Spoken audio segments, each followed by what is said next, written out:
Hello प्यारे विद्यार्थियों, कैसे हैं आप सभी लोग। स्वागत है आप सभी का आपके अपने परिवार, आपके अपने YouTube channel Shri classes in nursing में, जहां पर हम आपकी तैयारी को बेहतर से बेहतरीन बनाने के लिए आपके साथ खड़े हैं। तो जैसा कि कहा गया था आपको कि क्लास 12th की जो बायो थी उसको हम क्विक रिवीजन में डालेंगे। हर चैप्टर के जो इंपॉर्टेंट टॉपिक्स बनते हैं उनको एक बार थ्योरेटिकली हम उसको करवाने वाले हैं। उनके एमसीक्यूज की सीरीज तो चल ही रही है, उनके हम कहेंगे टॉपिक्स को भी कवर करने वाले। तो आज उसी क्विक रिवीजन की क्लास को लेकर के मैं आया हूं आपके साथ में, जहां पर क्लास 12th बायोलॉजी पे वार करने वाले हैं। हमने कहा क्या करना है, 12th पर वार करने वाले हैं हम। कैसे? कुछ टॉपिक्स जो हर चैप्टर के बनते हैं उन टॉपिक्स के ऊपर हमने क्या करना है, आज अटैक करना है। तो ज्यादा देरी ना करते हुए हम सीधा शुरू करते हैं पहले अपना चैप्टर फर्स्ट।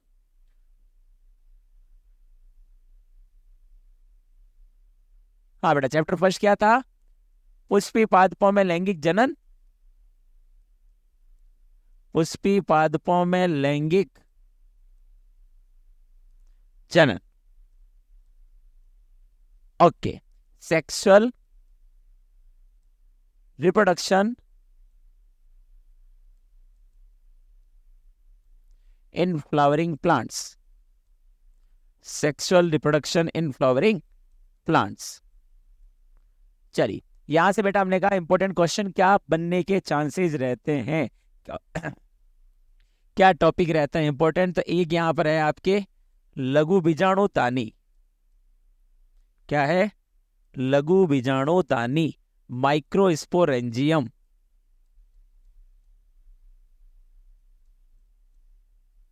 क्या आ गया?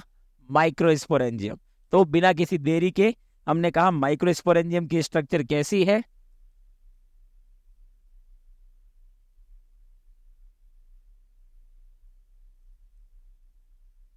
कौन है लघु बीजाणु तानी? जहां पर लघु बीजाणु या माइक्रोस्पोर बनते हैं, जहां पर लघु बीजाणु या फिर माइक्रोस्पोर बनते हैं। स्ट्रक्चर वाइज चलेंगे तो हमने कहा सबसे पहले जो स्ट्रक्चर थी एंथर था। एंथर को जब हमने डाइसेक्ट किया, कुछ ऐसी स्ट्रक्चर दिखी थी हमें जिसमें अंदर की तरफ यहाँ पर प्रेजेंट थी लघु बीजाणु तानिया। क्लियर? इसको जब हमने और बड़ा करना है, यानी कि इसको जब हमने और स्ट्रक्चर को डिवाइड करना है, तो इतने पोर्शन के लिए आप बड़े, तो आपने कहा चलिए इसकी चीज बनाते हैं, इसका डायग्राम बनाते हैं।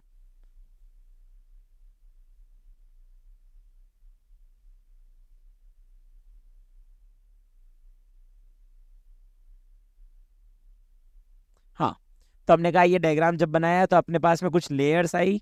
सबसे बाहर वाली लेयर, उसके बाद में second number endothecium layer. Okay. Endothecium के बाद में अपने पास में क्या आई? उसके बाद में हमने ली मिडिल लेयर।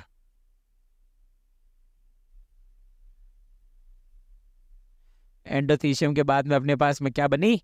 Middle layer. और मिडल लेयर के अंदर की तरफ आई आपके पास में टेपिटम। कौन आई? टेपिटम। चलो, और अंदर का जो एरिया है पूरा बीजाणुजन उत्तक। तो इन लेयर्स के नाम क्या है?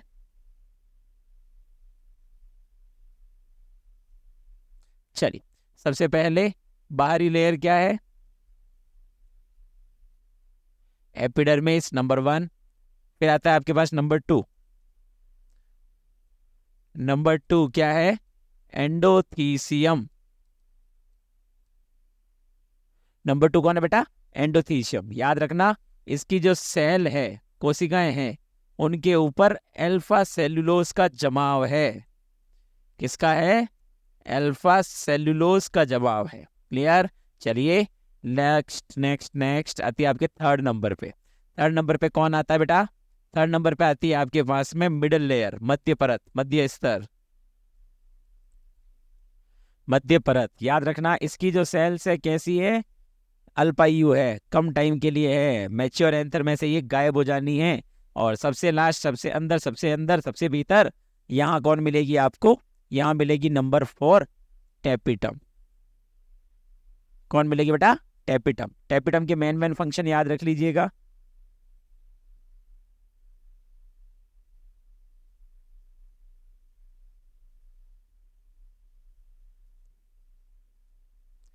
हाँ बेटा, हमने कहा टेपिटम के मेन फंक्शन याद रख लेना कि क्या क्या है।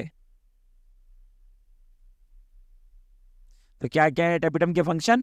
तो सबसे पहला याद रखना है आपको कि ये क्या बना के देगा, स्पोरोपोलेनिन। क्या बना के देगा? स्पोरोपोलेनिन। स्पोरोपोलेनिन क्या बनवाएगा? एग्जाइन बनवाएगा। क्लियर? प्लस ये क्या देगा आपको? ये बना के देगा पोलन किट। कीट परागित पौधों में स्मूथ सी लेयर। क्लियर? ये क्या बनाएगा? ये बनाएगा आपके लिए केलेज एंजाइम। क्या बनाएगा? केलेज एंजाइम। प्लस टेपिटम क्या करेगी? टेपिटम प्रदान करेगी पोषण। टेपिटम क्या करेगी? पोषण प्रदान करेगी। ये टेपिटम के मेन कार्य बनते हैं बेटा, कि हमने कहा स्पोरोपोलिनिन, पोलन किट, कैलेज, पोषण प्रदान करना, और साथ में एक पॉइंट याद रखो तो यूबिस्काई भी बनाना। और क्या बनाना? यूबिस्काई। तो ये मेन काम हुए इनके। सेंटर में आपको क्या मिलेगा? योजी या कनेक्टिव। सेंटर में क्या है? योजी। और इधर वाले पोर्शन को, इसको हम क्या कहते हैं बेटा? इसको कहा जाता है स्टोमियम। इसको क्या नाम देता है? स्टोमियम। कहाँ काम आता है? पराग प्रस्फुटन का स्थल है ये।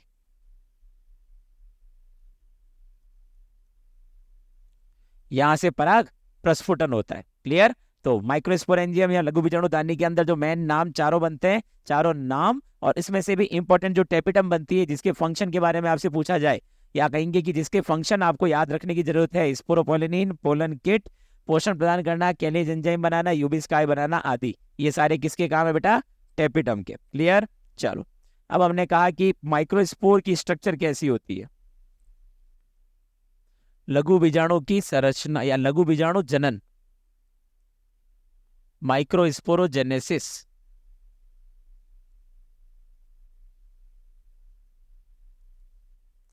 क्या है माइक्रोस्पोरोजेनेसिस? तो हम कहेंगे 2n लघु बीजाणु मात्र कोशिका द्वारा,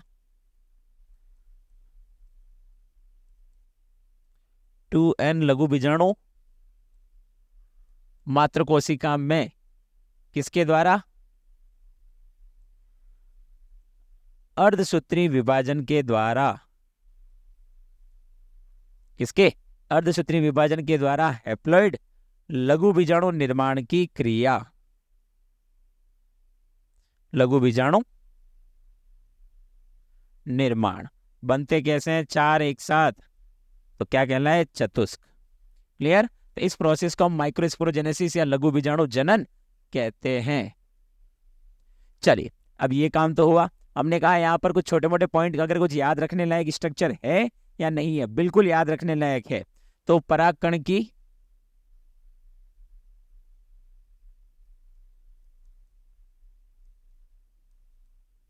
बाह्यतम परत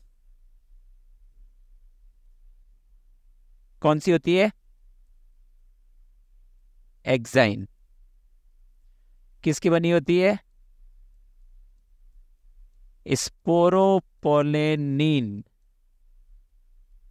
किसकी बनी होती है? स्पोरोपोलेनिन। सेम चीज, परागकण की आंतरिक परत,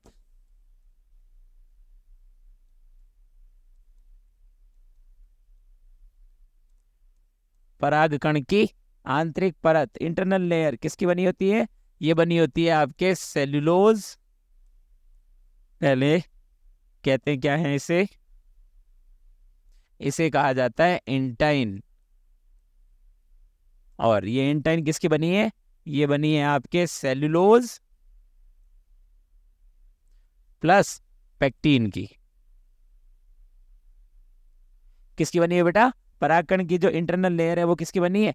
सेल्यूलोज और पेक्टीन की। किसकी बनी है? सेल्यूलोज और पेक्टीन, पेक्टोसेल्यूलोज भी कह सकते हैं इसे आप, इसके द्वारा बनी रहती है। तो ये लघु बीजाणु जनन जब हुआ तो लघु बीजाणु बने, और लघु बीजाणु किसे? दो परागकण बनेंगे। इन परागकण के अंदर स्पोरोपोलिनिन से बनी एक्साइन और सेल्यूलोज और पेक्टीन से बनी इंटाइन प्रेजेंट होती है। क्लियर है? ठीक है। अब हमने कहा कि इससे आगे छोटे मोटे पॉइंट्सों के साथ में पराग एलर्जी का कारण क्या है?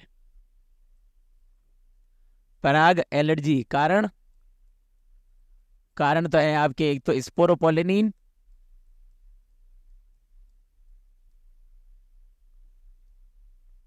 स्पोरोपोलिनिन और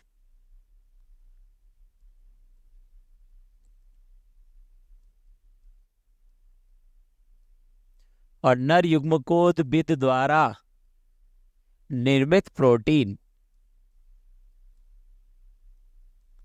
और नर युग्मकोद्भिद द्वारा निर्मित प्रोटीन, इसका अफेक्ट या प्रभाव क्या होगा?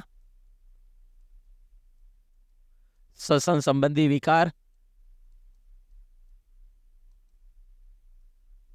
क्या मिलेगा? श्वसन संबंधी विकार। क्लियर? और कौन से विकार? तो विकारों में ले लीजिए एक तो अस्थमा, एक क्या ले लेते हैं हम? अस्थमा, और साथ में ले लीजिए bronchitis,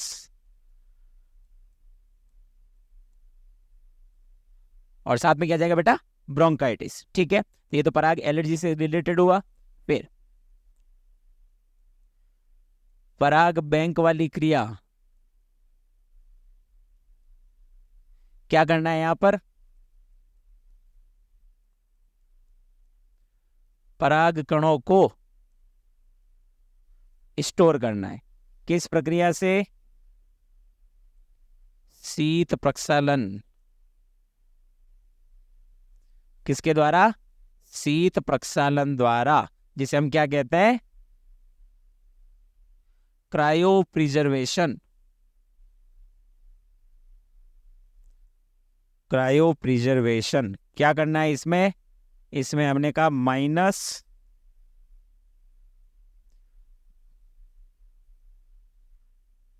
-196 degree Celsius plus liquid nitrogen gas, द्रवित नाइट्रोजन गैस।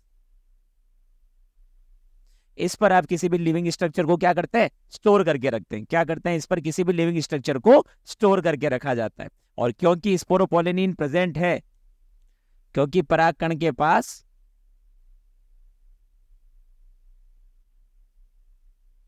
स्पोरोपोलिनिन के कारण लंबे टाइम तक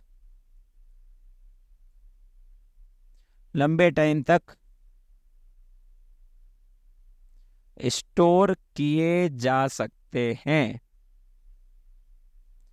लंबे टाइम तक क्या हो सकता है बेटा? स्टोर किए जा सकते हैं। कौन? परागकण। क्लियर? कारण स्पोरोपोलिनिन उनको परमिशन देता है। क्लियर? हाँ, तो इसी में से आपके पराग प्रस्फुटन,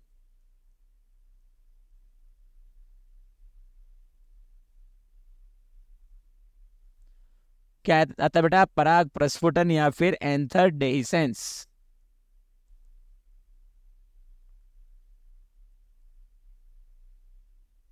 क्या है एंथर डेhiscence? तो हम कहते हैं कि जो परागकण है, एंथर या पराग कोष के फटने पर पराग कणों का बाहर आ जाना। एंथर या पराग कोष के फटने पर पराग कणों का बाहर आ जाना। सबसे पहले क्या होगा? मध्य परत अपघटित होगी। ये क्या बेटा? स्टेप्स या चरण। कौन कब गायब होना है और मेन रेस्पॉन्सिबल लेयर कौन है? मध्य परत सबसे पहले गायब, तत्पश्चात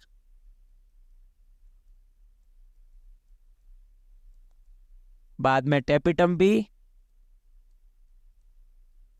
अपघटित। पहले टेपिटम की गई, पहले मध्य परत गई, फिर टेपिटम।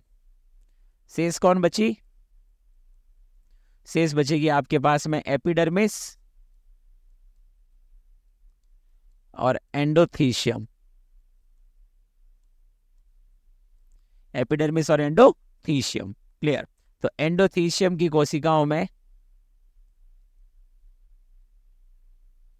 अब होगा किस कारण प्रस्फुटन? एंडोथीशियम की जो सेल्स है,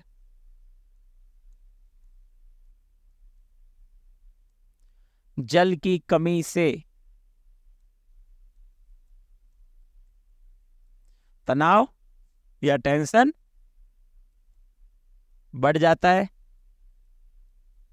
तनाव या टेंशन बढ़ जाता है, जिस कारण से कोशिकाएं सिकुड़ जाती है।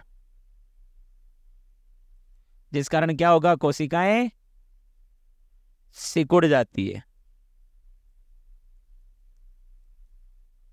और कोशिकाओं के सिकुड़ने से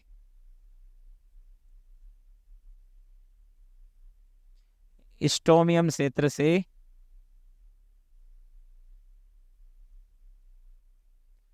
परागकोश रप्चर हो जाता है या फिर फट जाता है। स्टोमियम क्षेत्र से परागकोश क्या हो जाएगा बेटा? रप्चर हो जाएगा या फिर फट जाएगा। अब इस क्रिया में अगर हम कहें, इस काम के लिए अगर आपको किसी एक के ऊपर ही ब्लेम करना है, इसमें हम कहेंगे उत्तरदायी परतें। इस घटना के लिए कौन कौन सी परतें उत्तरदायी है?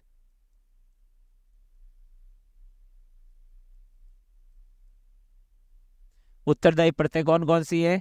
तो एक तो आप कहोगे एंडोथीशियम, जिसका मेन रोल है, जो मेन कारण है, एक तो एंडोथीशियम, दूसरी है मध्य परत, और तीसरी है टेपिटम। अगर हम कहें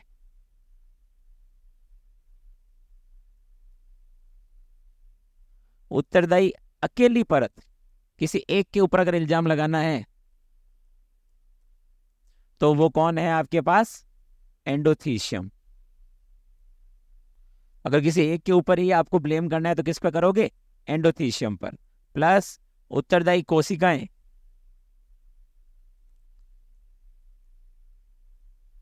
उत्तरदायी कोशिकाएं, तो फिर आप कहोगे स्टोमियम कोशिकाएं। कि पराग प्रस्फुटन के लिए किस पे जोर लगाओगे, किसको कहोगे? तो उत्तरदायी परतें कौन है? आपके एंडोथीशियम, मध्य परत और टेपिटम। इकलौती अगर एक परत पे लगाना है तो आप कहेंगे उत्तरदायी परत एंडोथीशियम, और अगर कोशिकाओं का पूछे तो किसका नाम देना है? स्टोमियम कोशिकाएं। क्लियर? चलो, अब ये काम होने के बाद हम बड़े आगे। हमने कहा क्या मिला? हमें मिली मादा जनन संरचना।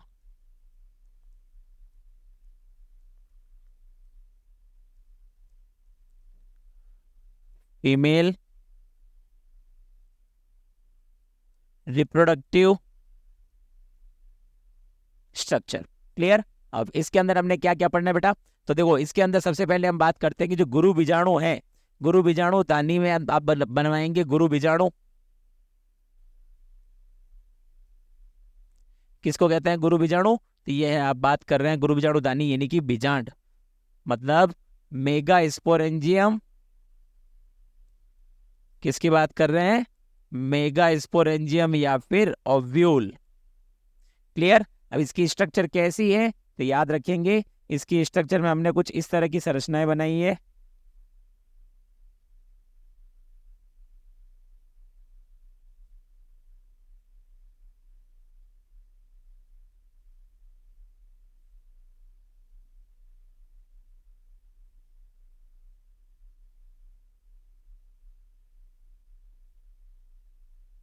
जी, कुछ ऐसी स्ट्रक्चर बनाई थी जिसमें यहां पर प्रेजेंट होता है आपका मादा युग्मकोद्भिद।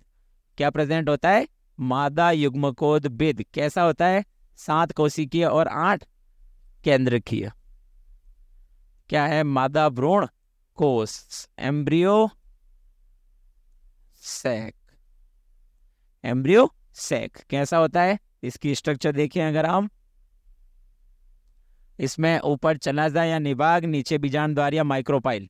3 सेल्स होती है माइक्रोपाइल की तरफ, 3 सेल्स होती है आपके निबाग की तरफ, और सेंटर में पड़ी रहती है एक बड़ी सी लार्ज सेल। क्लियर? तो कौन कौन है यहां पर?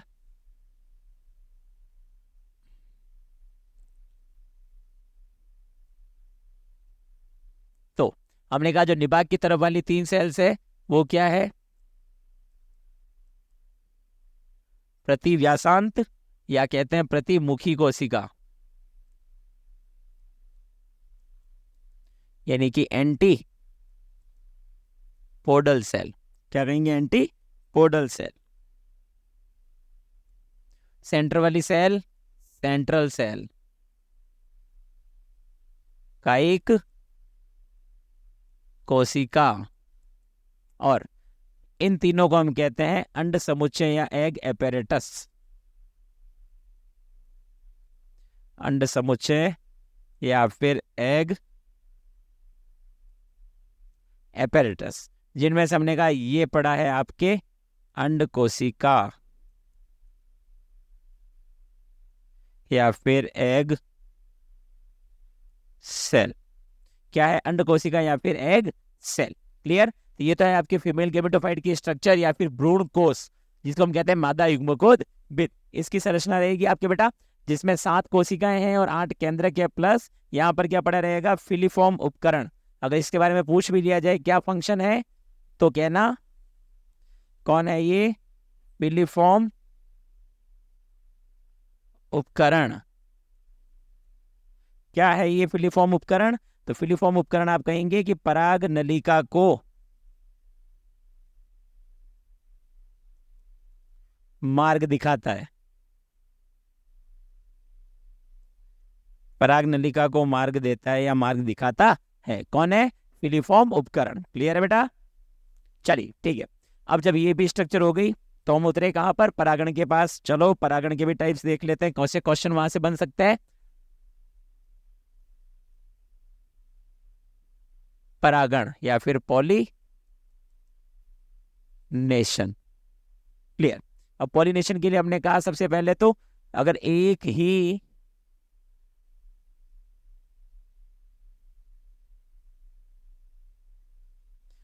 ही प्लांट के पोलन ग्रेन अगर एक ही प्लांट पे जा रहे हैं तो इसे हम क्या, एक ही फ्लावर के पोलन ग्रेन अगर एक ही फ्लावर पे जा रहे हैं तो इसे हम कहते हैं ऑटोगेमी, यानी कि स्वयुग्मन।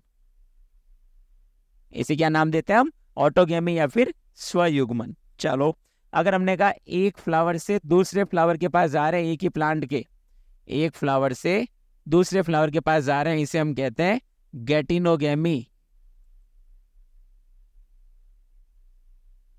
इसे क्या नाम देंगे हम? गेटिनोगेमी, यानी सजात पुष्पी परागण।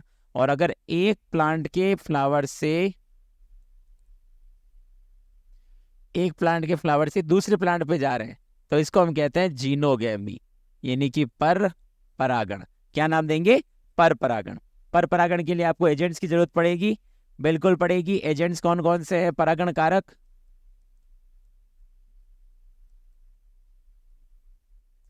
परागण कारक या फिर जिनको हम कह रहे हैं पॉलिनेटिंग एजेंट्स, कौन कौन से हैं? अजैविक या फिर एबायोटिक, अजैविक या फिर एबायोटिक, और दूसरा हो जाएगा जैविक या फिर बायोटिक। ठीक है। अजैविक के अंदर आपके पास 2 ऑप्शन, जल वायु। दोनों में से ज्यादा मात्रा में किसके थ्रू होता है? इसके थ्रू। इन दोनों में से ज्यादा कौन करवाता है? वायु वाला। जल के अंदर फिर से 2 ऑप्शन, अधिजल परागण और एक आता है अधोजल, एपीहाइड्रोफिली और हाइपोहाइड्रोफिली। अगर अधिजल परागण है यानी कि जल की सतह पर, अधोजल परागण है यानी कि जल के अंदर। किसके अंदर क्या होगा? और जैविक कारकों के अंदर आएगा आपके सबसे पहला, सबसे बड़ा, सबसे ज्यादा कौन? कीट द्वारा। और कीटों में भी सबसे ज्यादा किसके थ्रू? 80% जो है वो कौन करती है? मधुमक्खियां, अनुबी, अनिबी। 80% पॉलिनेशन या परागण किसके द्वारा होता है? मधुमक्खियों द्वारा। बाकी कौन सहायता कर सकता है? पक्षी कर सकते हैं, चमगादड़ कर सकते हैं, गोंगे या स्नेल कर सकते हैं, और भी दूसरे कई जीव जंतु है जिनकी सहायता से हम कहते हैं पॉलिनेशन या परागण हो सकता है। क्लियर? ठीक है। तो ये परागण कारक हुए। अब परागण कारकों की थोड़े बहुत अनुकूलन ध्यान दे दीजिएगा कि अनुकूलन किसके लिए क्या होता है? एडेप्टेशन। प्लांट क्या एडेप्टेशन शो करेगा? क्या एडेप्टेशन लाओगे प्लांट्स के लिए या किस तरीके से होगा? तो देखो कीट परागित पौधे जो होंगे, कीट परागण के लिए पौधों के पास में क्या होना चाहिए? मकरंद, प्लस साथ में हम कहेंगे खाद्य परागकण,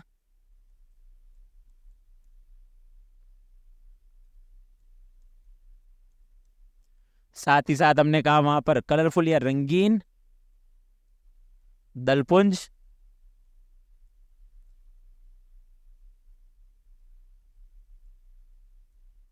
अंडे देने का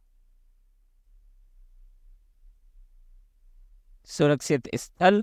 कीट परागित पौधों में ये चीजें, और सबसे इंपॉर्टेंट पोलन किट होना चाहिए, वरना पोलन किट के बिना वहां पर चिपकाएगा कौन? कीट परागण के लिए ये होना आवश्यक है। ठीक है, फिर है अगर वायु परागण। वायु परागण के लिए क्या क्या एडेप्टेशन या अनुकूलन शो करना पड़ेगा? तो वायु परागण के लिए हमने कहा सबसे पहला, परागकण कैसे होने चाहिए? हल्के प्लस शुष्क होने चाहिए, प्लस हमने कहा इनके जो परागकण के साथ साथ जो वर्तिका है, वर्तिकाग्र जो है, वर्तिकाग्र या स्टिग्मा कैसी हो? रोम युक्त हो। कैसी हो? रोम युक्त हो, फेदरी। क्लियर? ये होने चाहिए इनके पास में क्वालिटी। जल परागण की बात करें, हाइड्रोफिली, तो इनमें सेम चीज, पहले तो परागकण क्या हो? हल्के हो। ठीक है, अगला परागकण पर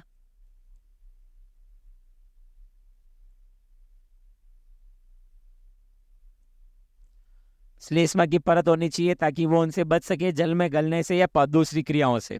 प्लस हम कहेंगे यहां पर परागकण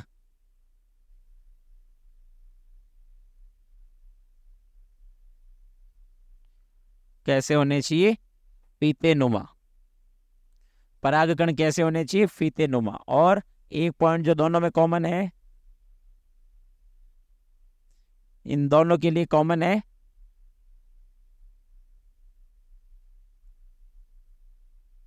अधिक मात्रा में परागकणों का निर्माण। इन दोनों के लिए कॉमन है, क्या होना चाहिए बेटा? अधिक मात्रा में परागकणों का निर्माण होना चाहिए। जब अधिक मात्रा में परागकणों का निर्माण होगा तो जो परागकणों की हानि होनी है, उस हानि को रोका जा सकता है, उस हानि को बराबर किया जा सकता है। तो जल परागण हुआ। जल परागण के बाद में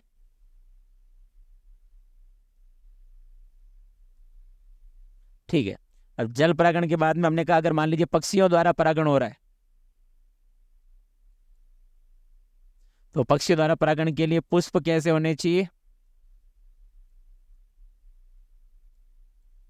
कपनुमा, या फिर हम कहते हैं बेलनाकार, साथ में रंगीन, गंध हो तो और भी बढ़िया। गंध मतलब कोई ना कोई स्मेल आती रहनी चाहिए, या फिर जिससे वो अट्रैक्ट कर सके। प्लस परागकण कैसे हो? खाने योग्य हो। कैसे हो? खाने योग्य हो। और अगर हम कहें चमगादड़ द्वारा हो रहा है तो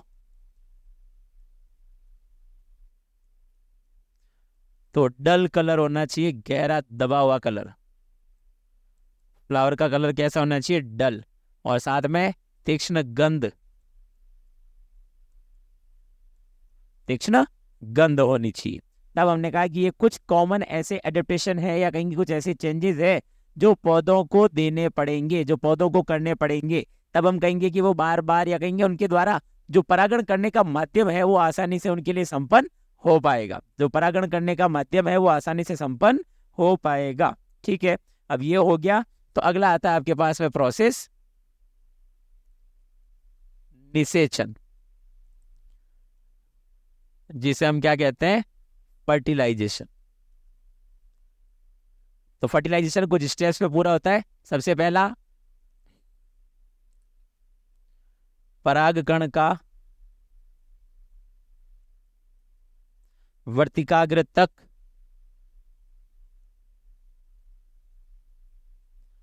पहुंचना। सबसे पहला काम क्या होता है? परागकण का वर्तिकाग्र तक पहुंचना। अब इसके द्वारा क्या होगा? इसमें सहायता होगा कि परागण द्वारा क्या होगा? परागण द्वारा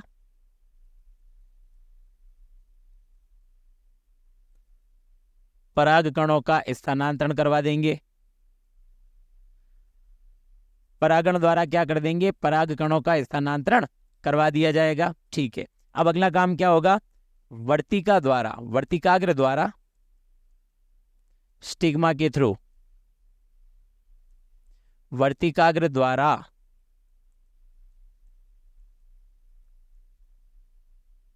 पराग कणों की योग्यता की जांच की जाएगी।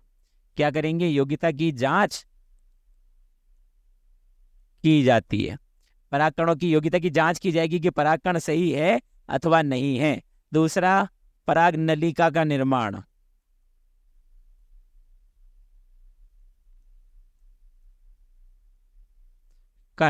व विकास। कैसे, पराग नलिका का निर्माण व विकास कैसे बेटा, तो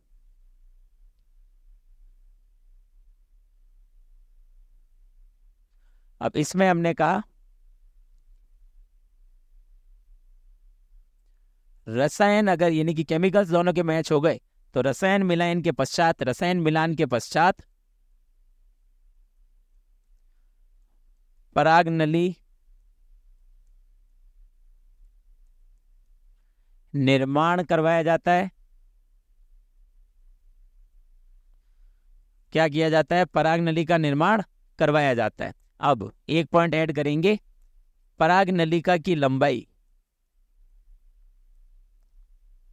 पराग नलिका की जो लंबाई होगी बेटा वो निर्भर करेगी वर्तिका की लंबाई पर।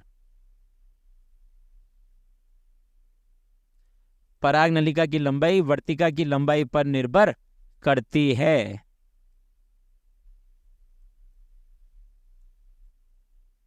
पराग नलिका की लंबाई वर्तिका की लंबाई पर निर्भर करती है।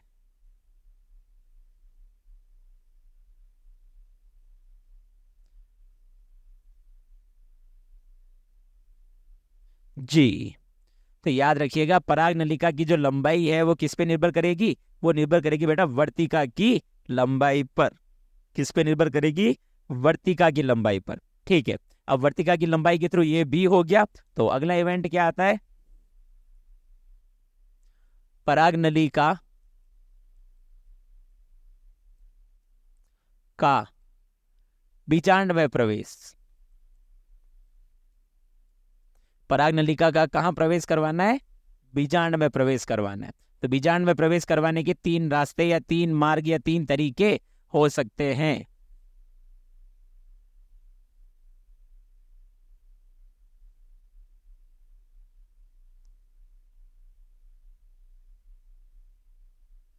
तो हम कुछ इस तरीके से बता रहे हैं,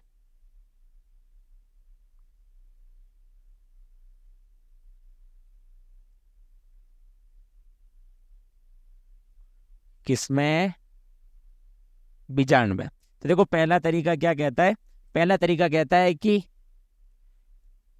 निभाग से प्रवेश। पहला तरीका क्या कहता है, निभाग से एंटर कर सकती है, निभागी प्रवेश। दूसरा तरीका कहता है अध्यावरणीय प्रवेश। दूसरा तरीका क्या है, अध्यावरण, इंटेग्यूमेंट्स के थ्रू। और तीसरा तरीका कहता है चुपचाप आए और बीजांड द्वार से एंटर करे, बीजांड द्वार से। तो बीजांड के अंदर वो कहीं से भी आ सकती है, निभाग, अध्यावरण या फिर बीजांड द्वार, लेकिन उसको पहुंचना हमेशा बीजांड द्वार की तरफ ही है, क्योंकि मादा युग्मक उसका उसी तरफ पड़ा है। तो दूसरी कंडीशन क्या आती है कि नलिका का बीजांड में प्रवेश था, अब है पराग नलिका का भ्रूण कोश में प्रवेश। कहां पर, भ्रूण कोश में प्रवेश। अब भ्रूण कोश जो है अपने पास में ये है, यहां पर हमने कहा 3 कोशिकाएं हैं। ओके, यहां पर भी 3 थी, कोई दिक्कत नहीं। यहां पर 2 केंद्रक वाली ये कोशिका थी। ओके, यहां पर क्या थे, इंटेग्यूमेंट या फिर अध्यावरण। ठीक है, अब हमने कहा 3 प्रवेश करने के रास्ते कौन कौन से हैं। पहला तरीका तो है ये, पहला कंसेप्ट तो है ये,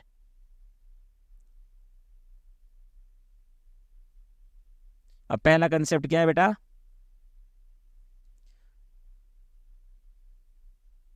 अध्यावरण व सहायक कोशिका के मध्य, कहां से एंटर करे? अध्यावरण और सहायक कोशिका के मध्य से। ठीक है, दूसरा तरीका हमने कहा क्या हो सकता है? दूसरा तरीका है कि जी, दूसरा तरीका क्या है?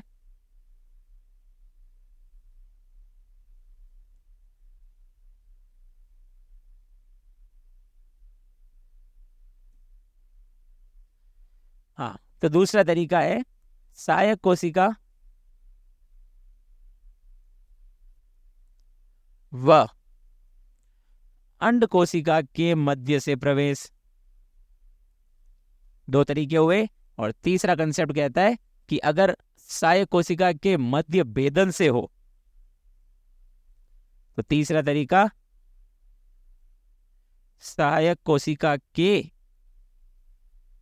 भेदन से, पेनिट्रेशन ऑफ सिनर्जिड्स, इन तीन तरीकों से वो एंटर कर सकती है। इन तीन तरीकों से हमने कहा पराग नलिका एंटर कर सकती है। कहां पर एंटर कर सकती है? बीजांड द्वार के, बीजांड के भ्रूण कोष के अंदर, भ्रूण कोष के अंदर, जहां पर हमने कहा क्या? Embryo sac. चलो, हुए दो तरीके। ओके, अब नेक्स्ट तरीका या नेक्स्ट कंसेप्ट क्या है? तो अगला आता है अब युग्मकों का संलयन।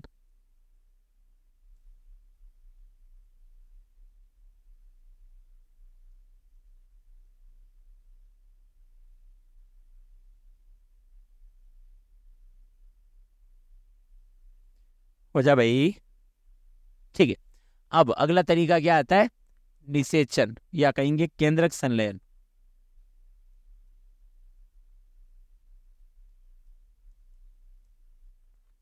केंद्रक संलयन कह दो या सीधा ही हम इसको क्या कह देते हैं? निषेचन। तो एंजियोस्पर्म में क्या मिलता है आपको?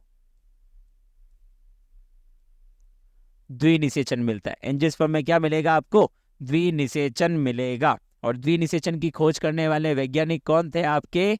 वैज्ञानिक अंकल थे नावास्चीन। कौन थे? नावास्चीन। किस पर खोज की थी? दो प्लांट, लीलियम व फ्रिटिलेरिया। लीलियम और फ्रिटिलेरिया, इन प्लांट के ऊपर उन्होंने डिस्कवरी की थी। क्या कहता है ये आपको? तो इसका मतलब पहला निषेचन कब हुआ? एक नर युग्मक साथ में क्या? अंड कोशिका, इनके संयुग्मन से क्या बना? द्विगुणित युग्मनज या जाइगोट, जो आगे जाके क्या बनवाएगा? भ्रूण, एम्ब्रियो। ये भी एन, ये भी एन। इस घटना को कहा गया सत्य निषेचन या संलयन। और दूसरी घटना तो हम कहेंगे दूसरा नर युग्मक कैसा था? एन। इसके साथ में कौन? दो ध्रुवीय केंद्रक। इसके साथ में क्या है? दो ध्रुवीय केंद्रक, जो कि थे N+N। यानी कि अभी तक उन केंद्रकों का संलयन नहीं हुआ है। अभी तक उन केंद्रकों का संलयन नहीं हुआ है। तो इसका रिजल्ट क्या बनेगा? इसका रिजल्ट बनेगा आपके प्राथमिक। इसका रिजल्ट क्या बनेगा? प्राथमिक भ्रूणपोष केंद्रक, प्राइमरी एंडोस्पर्म न्यूक्लियस। ये भाई साहब कैसे हैं? अब 3N है। और इस घटना को क्या नाम दोगे? इस घटना में 3 केंद्रकों का संलयन हुआ था, तो इसको हम कहेंगे त्रिसंलयन। और द्विनिषेचन का मतलब सत्य निषेचन प्लस त्रिसंलयन मिलकर के क्या बनता है? ये दोनों मिलकर के बनता है आपके क्या बेटा? इसको हम कहते हैं मिला करके द्विनिषेचन। बताने वाले अंकल कौन? नावास्चीन। और किस पे बताया? लीलियम और फ्रिटिलेरिया पर। क्लियर? चलिए, अब जब ये काम भी हो गया निषेचन के लिए, तब आफ्टर निषेचन कौन सी घटना होगी?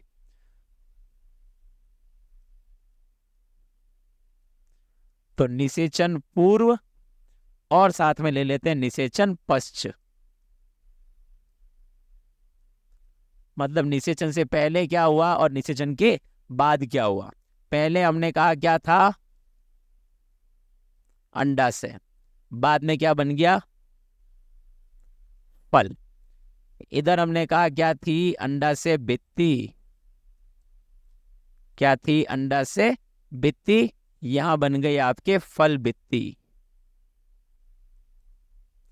फल बित्ती भी कितनी? इसको हम कहते हैं पेरिकार्प। फल बित्ती को कहा जाता है पेरिकार्प। पेरिकार्प में तीन है वापिस, एपिकार्प, मीजोकार्प और एंडोकार्प। पेरी, एपी और मीजो। ठीक है। और अब हमने कहा कि अंडा से इसमें बदल गया, तो चलो जरा बीजांड को बता दो क्या किया। बीजांड पहले था, बाद में किस में बदल गया? बीज में। ओके। तो अध्यावरण का क्या हुआ? इंटेग्यूमेंट्स का, तो अध्यावरण बना गए बीजावरण।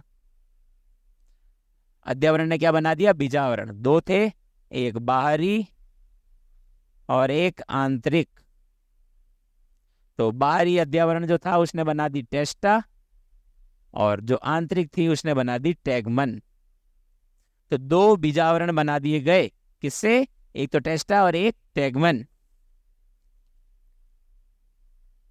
हाँ, अब ये तो हुए। नेक्स्ट, जो बीजांड काय है इसका क्या होगा? तो बीजांड काय हम कहेंगे या तो अपघटित, या तो अपघटित हो जाएगा, या फिर हम कहेंगे ये क्या करेगा, या फिर ये आप कहेंगे परिभ्रूण पोष बनाएगा। क्या बनाएगा? परिभ्रूण पोष। एग्जाम्पल, काली मिर्च। एग्जाम्पल क्या याद रखेंगे? काली मिर्च। और बीजांड द्वार, बीजांड द्वार जो है वो बीज छिद्र, सीड फोर में बदल जाएगा। और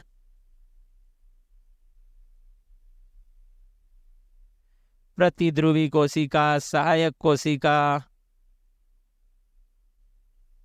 ये कोशिकाएं क्या हो जाएगी?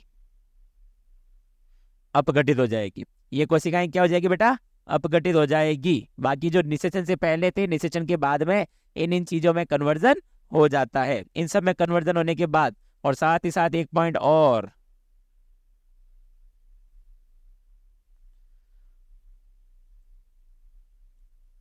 एक पॉइंट और, जो अंड कोशिका थी,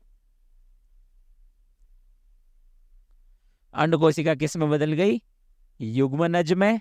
और युग्मनज किस में बदल गया? युग्मनज बदल जाएगा आगे भ्रूण में। क्लियर? किस में बदल जाएगा युग्मनज? भ्रूण में। ओके, चलिए, बहुत बढ़िया।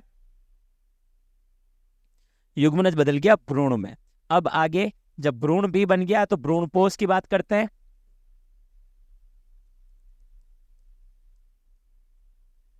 किसकी बात करते हैं? भ्रूणपोष, एंडो स्पर्म।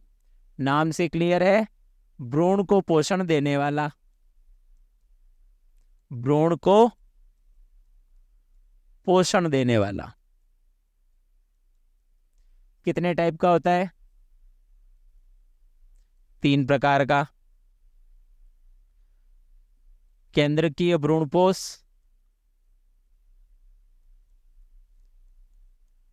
तीनों में से इसके बारे में ज्यादा पूछा जाता है। केंद्रकीय भ्रूणपोष,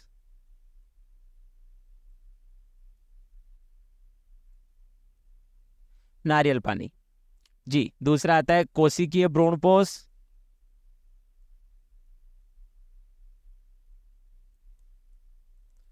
क्या कहते हैं? कोशिकीय भ्रूणपोष। और तीसरा आता है आपके हेलोबियल। तीसरा कौन सा? हेलोबियल भ्रूणपोष, जो कहाँ मिला? हेलोबिएसी में। हेलोबिएसी जो फैमिली या कुल था वहां पर मिला। और इसमें क्या होता है? इसमें केंद्रकीय और कोशिकीय भ्रूणपोष दोनों क्रियाएं साथ चलती है। केंद्रकीय और कोशिकीय भ्रूणपोष, इसमें दोनों क्या होते हैं बेटा? साथ में होते हैं। प्लस याद रखने वाली चीज,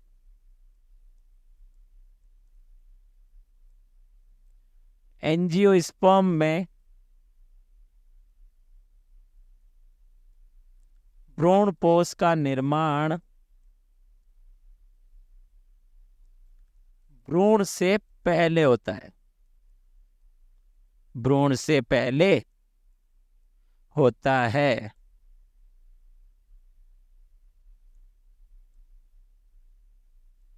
जी, भ्रूण से पहले होता है। ओके, याद रखने वाली चीज है कि पहले होगा इसका निर्माण एंजियोस्पर्म में भ्रूण से पहले। अब आता है बीज। बीज या फिर सीड किसको कहेंगे? निषेचित बीजांड को क्या कहोगे? बीज कहेंगे। निषेचन के पश्चात ही तो बनेगा। निषेचन क्या है? नहीं सॉरी, बीजांड के निषेचित बीजांड जो है उसी को हम क्या कहते हैं बेटा? उसी को हम बीज कहते हैं। क्लियर है? चलो, निषेचित बीजांड को बीज कह दिया। अब बीज की संरचना में हमने कहा बीज कितने प्रकार के हैं? 2 प्रकार के। एक आता है आपके अभ्रूणपोषी बीज। क्या आता है? अभ्रूणपोषी बीज। और एक आता है आपके भ्रूणपोषी बीज। क्लियर है? ये 2 आए। अब इसका मतलब क्या है कि बीज में भ्रूणपोष की मात्रा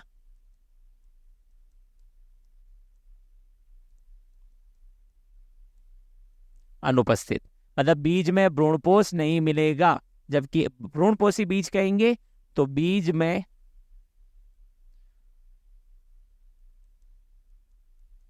कुछ मात्रा में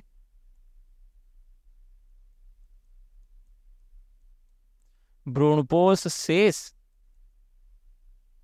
रहता है। बीज में कुछ मात्रा में भ्रूणपोष क्या होता है बेटा? शेष रहता है।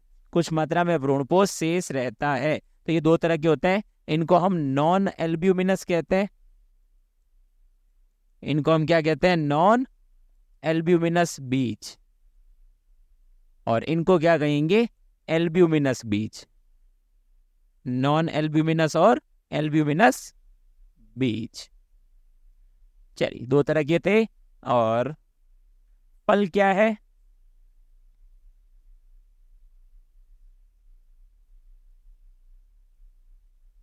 फल या फ्रूट क्या है? तो फ्रूट हमने कहा इसको परिभाषित कर सकते हो कि निषेचित या परिपक्व अंडाशय। निषेचित या परिपक्व अंडाशय क्या कहलाता है? फल कहलाता है। निषेचित या परिपक्व अंडाशय क्या कहलाता है बेटा? फल कहलाता है। ओके, अब हमने कहा इसमें क्या टाइप बनेंगे, तो इसके प्रकारों की बात करते हैं। तो सबसे पहले तो 2 प्रकार बनते हैं। सत्य फल, ट्रू फ्रूट्स।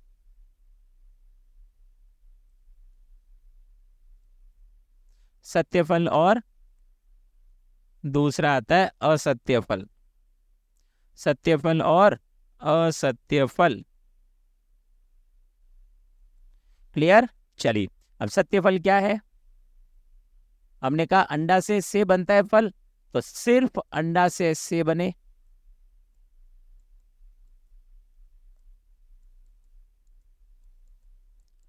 सत्य फल किसे कहते हैं? जो सिर्फ अंडाशय से बना होता है। और असत्य फल किसे कहेंगे? असत्य फल हम कहेंगे जो अंडाशय के अतिरिक्त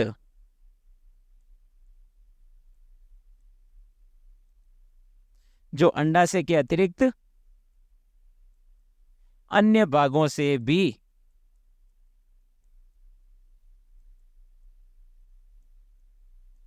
बनते, जो अंडाशय के अतिरिक्त अन्य भागों से भी बनते हैं।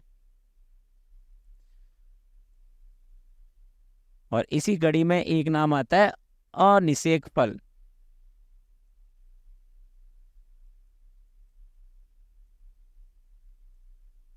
क्या है अनिषेक फलन या पार्थेनो कार्पिक फ्रूट? पार्थेनो कार्पिक फ्रूट मतलब बिना निषेचन के, बिना निषेचन के क्या हो रहा है बेटा? फल का निर्माण। बिना निषेचन के फल का निर्माण होना अनिषेक फलन है। एग्जाम्पल केला, सदाबहार, याद रखो। इनमें अनिषेक फल में बीज नहीं बनते। और अच्छा पॉइंट याद रखो, तो याद रखना ऑक्सिन व जिब्रेलिन के द्वारा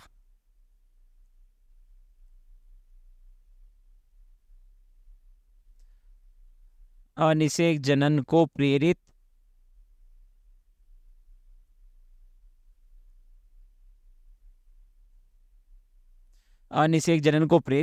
किया जा सकता है। क्लियर है? बिल्कुल। और लास्ट एक इसमें क्या आता है बेटा आपके टॉपिक, जिसको हम कह रहे हैं असंग जनन। क्या कहोगे? असंग जनन या फिर एपोमिक्सिस। एपोमिक्सिस क्या है? ये एक प्रकार का अलैंगिक जनन। क्या है? एक प्रकार का अलैंगिक जनन जो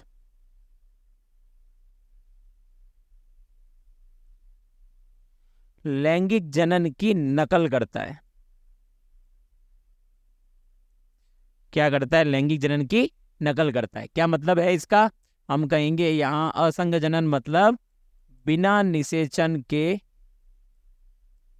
देखो फल का निर्माण तो अनिषेक जनन था, लेकिन यहाँ असंग जनन यानी कि बिना निषेचन के बीज का निर्माण। बिना निषेचन के क्या करवाना? बीज का निर्माण। क्या कहलाता है? अनिषेक असंग जनन। अब इसके लिए क्या क्या तरीके हैं? तो इसके लिए दो विधियां काम में ली जा सकती है। पहला कि गुरु बीजाणु मात्र कोशिका जो थी, कैसी? 2n, वो